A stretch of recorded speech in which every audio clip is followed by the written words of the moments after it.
जी बिस्मिल्लाहिर्रहमानिर्रहीम। सबसे पहले तमाम व्यूअर्स को अस्सलाम वालेकुम। व्यूअर्स, आज की जो मेरी वीडियो है ये ऑनियन यानी कि प्याज की काश्त के ऊपर है कि प्याज की काश्त कैसे की जाती है और उसका जो सीज़न है वो कब से स्टार्ट होता है। तो आज हम इसके ऊपर मुकम्मल डिटेल से बात करेंगे। तो उससे पहले जिन व्यूअर्स ने मेरे चैनल को सब्सक्राइब नहीं किया वो मेरे चैनल को सब्सक्राइब कर लें और साथ ही बेल के आइकन को प्रेस कर दें ताकि जो मेरी नेक्स्ट वीडियो आपके पास आए तो उसका आपके पास इंटीमेशन आ जाए। तो अब हम चलते हैं अपने वीडियो के ऊपर। प्याज की काश्त के लिए सबसे पहले आपको नर्सरी जो है वो आपने प्रिपेयर करवानी है या करनी है। तो नर्सरी तैयार करने के लिए आपको बीज रिक्वायर्ड होगा। तो बीज के लिए सबसे पहले आपकी सिलेक्शन होनी चाहिए कि आपने बीज कौन सा लगाना है। तो पंजाब में जो मोस्टली कास्ट जो बीज काश्त होता है वो फुलगारा है और जो नर्सरी है जो दूसरा नस्लपुरी है वो भी काश्त होता है कुछ इलाकों में, लेकिन उसकी जो स्टोरेज कैपेसिटी वो थोड़ी सी नॉर्मल है। जो फुलकारा है इसकी जो स्टोरेज कैपेसिटी वो ज़्यादा है, इसको आप लंबे अरसे तक भी स्टोर कर सकते हैं। फुलकारा के लिए जो बीज जितना रिक्वायर्ड होगा वो 2-2.5 से 3 केजी जो है वो आपको बीज रिक्वायर्ड होगा और उसके लिए आपको 4 से 5 मरला जो है वो ज़मीन चाहिए होगी जिसके अंदर आपने अपनी नर्सरी काश्त करनी है। तो नर्सरी काश्त करने के लिए सबसे पहले आपको ज़मीन को अच्छी तरीके से बारीक कर लें। बारीक करने के बाद 4 बाई 5 या 5 बाई 5 की आप जो है वो छोटी छोटी क्यारियाँ बना लें। क्यारियाँ बनाने के बाद आप उनके अंदर जो बीज है वो उसको छट्टा दे दें। वो 2-2.5 केजी से 3 केजी जो भी आपका बीज होगा वो 1 एकड़ के लिए वो आप क्यारियों के अंदर छट्टा देने के बाद ऊपर गोबर की जो है वो खाद या जो गोबर होता है जानवरों का वो आप उसके ऊपर हल्का हल्का वो ऊपर फेंक दें। उसके बाद आपने उसको पानी लगा देना है। तकरीबन जो आपकी नर्सरी है ये 30 से 35 या 40 दिन के अंदर आपकी नर्सरी जो है तैयार हो जाती है। नर्सरी तैयार होने के बाद आपने आगे आपका जो नेक्स्ट स्टेप है वो आपने इसको शिफ्ट करना है आगे खेत के अंदर। खेत के अंदर शिफ्ट करने से पहले आपने ज़मीन जो होगी उसको आपने अच्छे तरीके से तैयार करवाना है। तैयार करवाने के लिए कोशिश करें कि जितना अच्छा ज़मीन होगा उतना ज़्यादा जो है वो आपकी प्याज की काश्त जो आपकी प्याज की जो पैदावार है वो ज़्यादा बेहतर होगी। 2-3 दफ़ा अच्छी तरीके से हल चलवाने के बाद आप ज़मीन को ओपन छोड़ दें उसको, ताकि उसको धूप लगे, जो भी उसके अंदर जड़ी बूटियाँ वगैरह हैं वो तल्फ हो जाए। फिर उसके अंदर हल चलाएं। अगर गोबर की खाद मिल जाए तो वो ज़्यादा बेहतर है कि उससे जो है पैदावार में उसमें आपकी इजाफा होगा। आपने जब ज़मीन को अच्छी तरीके से बना लें उसके बाद आपने इसकी खालियाँ निकलवा लेनी है। खाली आपने सिंगल निकलवानी है, डबल खाली जो मकई वाली या जिस तरीके से दूसरी होती है वो वाली बड़ी वाली खाली वो नहीं निकलवानी है। आपने छोटी खाली निकलवानी है। छोटी खाली के दोनों साइडों पे आपने ये प्याज लगाना है। उससे पहले जो इसके अंदर ज़मीन की तैयारी के वक्त आपने इसके अंदर खादें डालनी है वो 35 केजी नाइट्रोजन, 35 केजी जो है फास्फोरस और 25 केजी वो पोटाश, या आप अगर ऐसे नहीं कर सकते तो 1.5 बोरी DAP के साथ 1 बोरी पोटाश वो आपने लिए लाजमी डालनी है जब आप ज़मीन की तैयारी कर रहे होते हैं।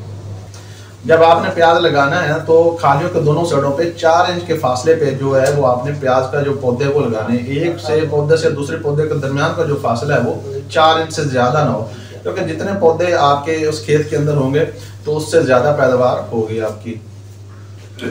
जब आपकी पनीरी आगे खेत के अंदर ट्रांसफ़र हो जाए तो आपने उसके बाद इसको पानी लगा देना है। लेकिन पनीरी जब आप उखाड़ रहे होते हैं तो उसका एक चीज़ का आपने ख्याल रखना है कि जो इसके पौधे की जो जड़ है वो ना टूटने पाए। जब के नर्सरी आपने उखाड़नी है वो इस एहतियात से उखाड़ने के उसके पौधे की जड़ है वो प्रॉपर जो है वो सारी उसके साथ रहें। नर्सरी काश्त करने के बाद जब पानी लग जाएगा तो उसके आपने जो शुरू के जो पानी है वो 2-3 वो आपने इसको प्रॉपर देने, यानी कि 3-4 दिन के वक्फे से, ताकि ज़्यादा उसको जड़ने के अंदर उसको प्रॉब्लम ना आए।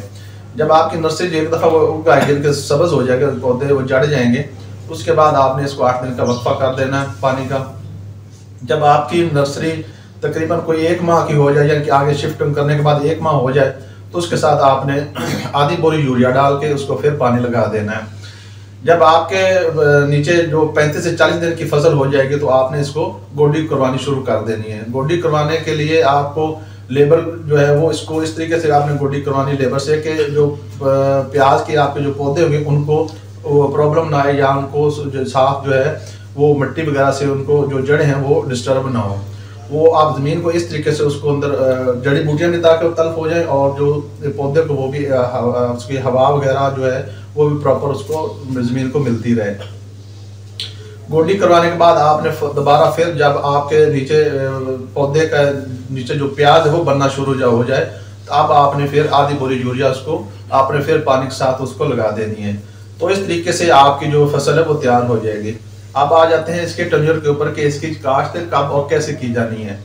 जो नर्सरी है वो जो इसकी नर्सरी है वो साल में 2 से 3 दफ़ा जो है ये प्याज काश्त होता है। इसकी नर्सरी सबसे गेती काश्त है जून जुलाई में शुरू हो जाती है। जुलाई के आखिरी हफ्ते में इसकी नर्सरी अगर आप लगाएंगे तो 1 माह बाद या 35 से 40 दिन बाद वो आगे शिफ्टिंग के लिए रेडी हो जाती है। वो सबसे अगेती काश्त उसको कंसिडर किया जाता है। जो दूसरी काश्त होती है वो नॉर्मल जिसे हम लोग पंजाब में काश्त करते हैं वो तकरीबन अभी जो यानी कि चल रहा है अक्टूबर, आज 25-26 अक्टूबर है, तो ये एंड ऑफ अक्टूबर से स्टार्ट होकर या मिड ऑफ अक्टूबर से स्टार्ट होकर ये मिड नवंबर तक आप इसकी नर्सरी काश्त कर सकते हैं। और जब आप आगे इसको आपने शिफ्ट करना है तो 35 से 40 दिन के अंदर आपने इसको शिफ्ट करना है। तो इट्स मीन कि आपकी जो शिफ्टिंग है वो दिसंबर में और जनवरी में जाके होगी इसकी शिफ्टिंग, क्योंकि इसके ऊपर कोर का इतना ज़्यादा असर नहीं होता। ये आपकी जो फसल है ये बगैर शॉपर के या बगैर किसी एक्स्ट्रा ऑर्डिनरी कॉस्ट के लिए तैयार हो जाएगी। जो इसकी पैदावार है वो प्याज की अगर आपने अच्छी तरीके से इसकी देखभाल कर ली और अच्छे आपकी मुनाफा अच्छी आपकी पैदावार हो गई है तो इसकी जो इसका जो बताते हैं कि एवरेज जो है वो 250 से 300 मन इसकी जो एवरेज है वो प्याज की होती है, ये फ्लुगारा किस्म की। अगर आपके 250 मन या 200 मन फॉर एग्जांपल आप कर लें कि आपकी फसल ने 200 मन जो है आपको 1 एकड़ से आपको प्याज मिला है, जो इस वक्त करंट रेट चल रहा है वो तकरीबन 100 रुपये पर केजी चल रहा है। आप फॉर एग्जांपल कर लें 50 रुपये केजी भी आपका ये प्याज बिका है, तो 50 को आप ज़रा मल्टीप्लाई कर लें 40 से, तो आपका ये 2000 रुपये का मन हुआ। अगर 200 मन भी आपका ये प्याज हो जाता है, 200 मन को आप जब मल्टीप्लाई करेंगे 2000 से तो 4 लाख रुपये बनता है 1 एकड़ के प्याज में से। तो अगर इसके ऊपर आप 1 लाख रुपया भी खर्चा आप तस्वर कर लें कि जो मेरा 1 लाख रुपया खर्चा आ गया, ये मैक्सिमम कॉस्ट है, तो बकिया जो है आपको तकरीबन 3 लाख रुपया आपको बच सकता है। अगर आपका 350 मन आपका प्याज हो गया तो रेट को देख लें, अगर वही हम अगर 50 रुपये पर केजी से हिसाब से भी उसको मल्टीप्लाई करें तो वो भी 5-6 लाख रुपये बन जाता है।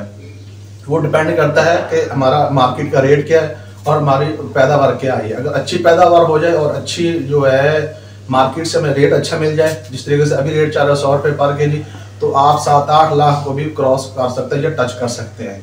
ये डिपेंड करता है मार्केट के ऊपर कि मार्केट आपको क्या रिटर्न दे रही है और आपकी जो पैदावार है वो कितनी अच्छी आई है। तो ये सारी चीज़ों को मद्देनजर रख के आप प्याज की काश्त कर सकते हैं। अभी जो सीज़न चल रहा है वो अभी ये प्याज का ही है, तो आप नर्सरी वगैरह अगर जिन लोगों ने लगानी है वो अभी से आप स्टार्ट कर लें। अभी इसका नर्सरी का सीज़न है, नर्सरी लगा लें।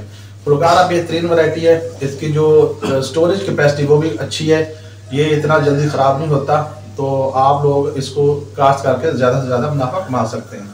उम्मीद है व्यूअर आज की मेरी ये वीडियो आपको पसंद आई होगी। आप मुझे मेरी नेक्स्ट वीडियो तक के लिए इजाज़त दें। खुदा हाफिज़।